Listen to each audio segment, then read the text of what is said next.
An ISIS commander blamed for the death of a U.S. Marine was killed today by a drone strike in Iraq.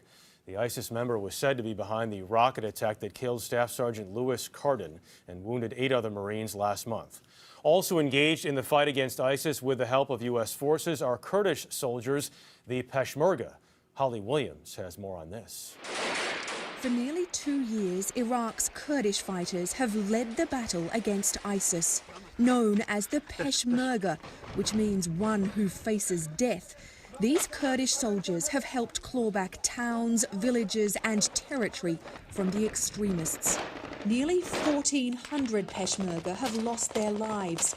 In a war, they're fighting without enough body armour or helmets to go round, with very few heavy weapons, and against an enemy that uses suicide bombs and booby traps. The Kurds are not only fighting for themselves, but for the rest of the world. Masroor Barzani is the head of the Security Council in Iraqi Kurdistan, a region that's been plunged into economic crisis by the falling price of oil, with consequences for the Peshmerga. They haven't been paid for months at least. They haven't been paid for 4 months? No.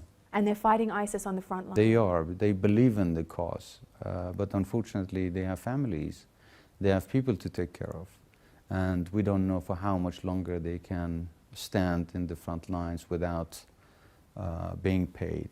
The Kurds say the war against ISIS has cost them billions of dollars, not only in bullets and fighters' pay, but because they've opened their doors to outsiders. You've taken in 1.8 million people Yes. who have fled ISIS. Yes. That's a big burden for such a Yes, small place. It is, absolutely. It has increased the population of Kurdistan by almost 30%.